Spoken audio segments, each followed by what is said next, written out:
আমার ভাই, আমার বাবা, প্রত্যেককে বলি, আমাকেও বলি, আপনাকেও বলি, বয়স্ক চাচা আপনাদেরকেও বলি, আপনাদেরকেও বলি, গুনাহ ছাড়েন, গুনাহ ছাড়েন, গুনাহ ছাড়েন, গুনাহ ছাড়েন, গুনাহ ছাড়েন।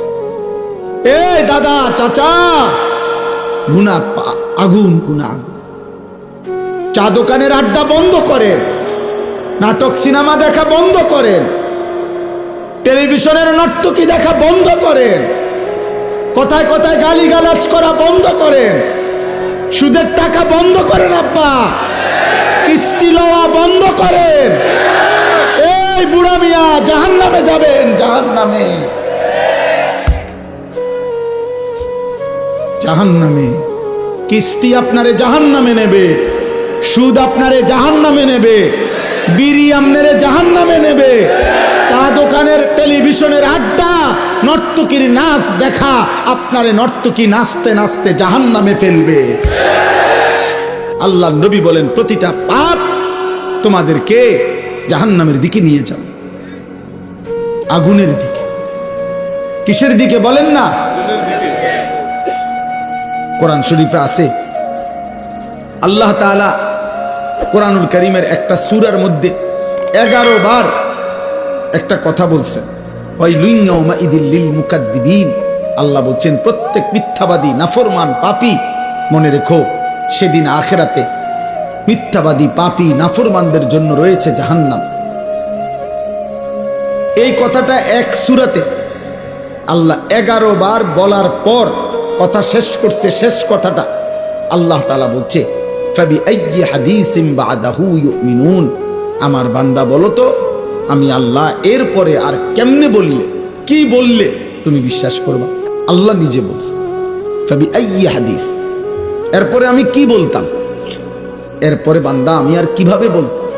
আমি আল্লাহ জাহান্নামের এত বিস্তারিত বর্ণনা কোরআনে দিলাম, জান্নাতের এত বিস্তারিত বর্ণনা কোরআনে দিলাম, আখিরাতের এত বর্ণনা কোরআনে দিলাম, কিয়ামতের এত কথা কোরআনে বললাম, পূর্ববর্তী বহু জাতি ব্যক্তির ঘটনাবলী আমি কোরআনে বর্ণনা করলাম, যে আমার অনুগত হলে কি হয়, আমার অবাধ্য হলে কি হয়।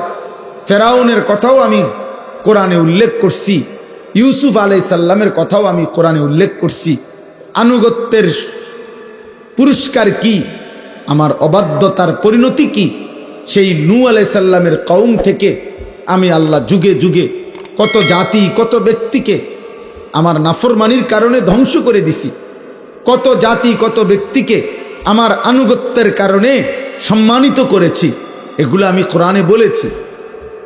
আমি জাহান্নামের বিস্তারিত বর্ণনা দিয়েছি, জান্নাতের কথা আমি আল্লাহ বলেছি, আমার রসুলকে আমি কেন পাঠাইছি সেটা আমি বলছি, আমার আদেশ কি আমি বলছি, আমার নিষেধ কি আমি বলেছি, আমি তোমাকে কেন বানাইছি তাও বলছি, আমি তোমার কাছে কি চাচ্ছি তাও বলছি, আমি তোমাকে আখেরাতে কি দেব তাও বলেছি, দুনিয়া তুমি কিভাবে চলবা তার বিধিবিধানও আমি বলে দিয়েছি। তো আল্লাহ যেন বলে, বান্দা আর আমি কি বলতাম, তবুও কেন জাহান্নামী হইলাম? এর জন্য কিয়ামতের দিন যেন আল্লাহ তাআলা জিজ্ঞেস করবে, বান্দা বলো, বান্দা কেন জাহান্নামী হইলাম? কি জিনিস ছিল না তোমার? তুমি কি শুনো নাই আমি তোমার রব আল্লাহ? তুমি কি শুনো নাই তোমার নবী মুহাম্মদুর রাসূলুল্লাহ সাল্লাল্লাহু আলাইহি ওয়াসাল্লাম? তুমি কি শুনো নাই তোমার কিতাব কোরআন? তুমি কি শুনো নাই তোমার ধর্ম ইসলাম? তাহলে তুমি একবারও ভাবলে না কেন? একবারও চিন্তা করলে না কেন? প্রিয় ভাই, প্রিয় ছেলেরা, তোমরা ছোট না, 14 বছর 16 বছর, বাবা ছোট না। 16 বছরের সাহাবী যুদ্ধের সেনাপতি ছিলেন। 17 বছরের মুসলমান, সেই আরব থেকে এসে এই ভারতীয় উপমহাদেশে সর্বপ্রথম হিন্দু রাজা সিন্ধুর দাহির পরাজিত করে সর্বপ্রথম ইসলামের পতাকা রাজপ্রাসাদে, যিনি হিন্দু রাজার প্রাসাদে সর্বপ্রথম কালেমার পতাকা উড়াইছেন, তিনি 17 বছর বয়সী যুবক ছিলেন, মুহাম্মদ ইবনে কাসেম রাহমাতুল্লাহ। গোটা আফ্রিকা যিনি বিজয় করেছেন, তিনি 22 বছরের যুবক ছিলেন, উকবা ইবনে নাফি রাদিয়াল্লাহু তাআলা। তোমরা ছোট না, তোমরা ভাবতেছো তোমরা এখনো বাচ্চা না, আব্বা বাচ্চা না, বাচ্চা হলে এত দুষ্টামি এত গুনাহ। তুমি যদি ছোটই হও, 16 বছর বয়সেও ছোটই হও, এত নারী দেখো কেন বাপ? ছোট মানুষ এত উলঙ্গ ছবি দেখে,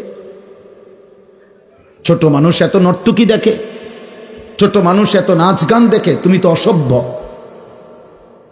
এত কম বয়সে যে এত বেশি মোবাইলে নারী ছবি অশ্লীল দৃশ্য দেখো, তুমি তো লম্পট, চরিত্রহীন, তুমি তো অসভ্য, তুমি তো বেহায়া, নির্লজ্জ। তুমি যাকে দেখো মোবাইলের ছবি, সে তোমার মা না ফরমান? বলো একটা ছেলে, বলো তোমার মাকে দেখো। যদি মানুষের বাচ্চা হও, রক্তে যদি মানুষের রক্ত হয়, তো তুমি কল্পনা করো তো যে তোর মাকে এরকম দেখুক কেউ, তোর মাকে উলঙ্গ দেখুক কেউ, তোর বোনকে উলঙ্গ দেখুক, তোর মেয়েকে কেউ বিবস্ত্র দেখুক বেটা, তোর ফুফুকে দেখুক, তোর খালাকে দেখুক। তাহলে তুমি যাকে দেখছো সে কি কারো মা না? সে কি কারো বোন না? সে কারো মেয়ে না? সে কারো ফুফু না? সে কারো খালা না? এজন্য মনে রাখো বাবা, আজকে তোমাদেরকে তোমাদের অভিভাবকরা মনে করছে তোমরা ছোট, আর সেই সুযোগে শয়তান তোমাদেরকে দিয়ে সমস্ত নষ্টামি করায় ফেলছে।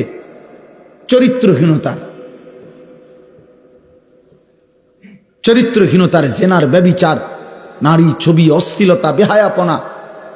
গত 2 দিন আগেও পত্রিকা আসছে বাংলাদেশে গত 1 বছরে, গত 10 বছরের চাইতে বেশি, আমি নিজে পড়ছি রিপোর্ট, এইডস আক্রান্ত, মানে যৌন রোগে আক্রান্ত মারাত্মক যেটা মহামারী, HIV আক্রান্ত রোগীর সংখ্যা গত 10 বছরের চাইতে গত 1 বছরে বেড়ে গেছে। এবং উনি লিখছেন যে এর একটি বড় অংশ, রিপোর্টার লিখছেন, বিভিন্ন হসপিটালের জরিপ হিসাব করছেন, এই হসপিটালে চিকিৎসাধীন কয়জন, এর মধ্যে উনি লিখছেন বড় অংশ কিশোর, যুবক না, কিশোর। কিশোর মানে সর্বোচ্চ 13, 14, 15 বছরের ছেলেদেরকে বলে, যারা এই পরিমাণ অসভ্যতা করছে যে পচে গেছে এখন মহামারীতে, এইডসে আক্রান্ত। এই জন্য দোস্ত, একদিন ঘুম ভাঙবে, একদিন তুমি জাগবে। পৃথিবী তোমার অপেক্ষায় বসে থাকবে না। তোমার দাদা তোমার সাথে মরবে না, তোমার আগে মরে যাবে। তোমার আব্বা তোমার সাথে মরবে না। এই জন্য বললাম বাবা, এটা বুঝতে শেখো বাপ। আগামীর হায়াত অনিরাপদ হয়ে যাবে। লাম তাজহারিল ফাহিশাতু ফি কওমিন হাত্তা ইউলিনু বিহা ইল্লা ফাশা ফীহিমুত তাউন ওয়াল আওজা আল্লাতী লাম তাকুন মাদাত ফি আসলাফিহিম আল্লাযীনা মাদাউ।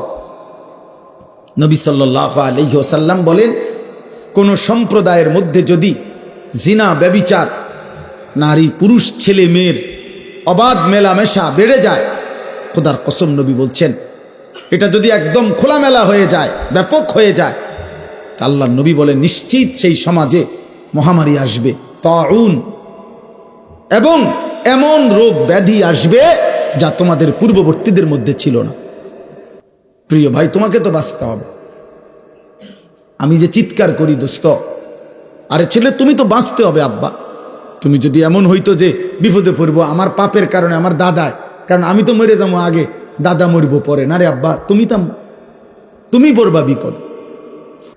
আগামীর সমাজে নিরাপদ সম্পর্ক, হাদিসে আছে, কোন সমাজের মধ্যে ছেলে মেয়েরা যদি অবাধ এই নারী ছবি, অশ্লীলতা, বেহায়াপনা, উলঙ্গতা তোমাদের সবার পছন্দ হয়, তাহলে আগামী সমাজে তুমি নিরাপদ সম্পর্ক, নিরাপদ ফ্যামিলি, আগামী সময়ে তোমরা নিরাপদ বোন, নিরাপদ মেয়ে, নিরাপদ ইজ্জত, সতীত্ব খুঁজে পাবা।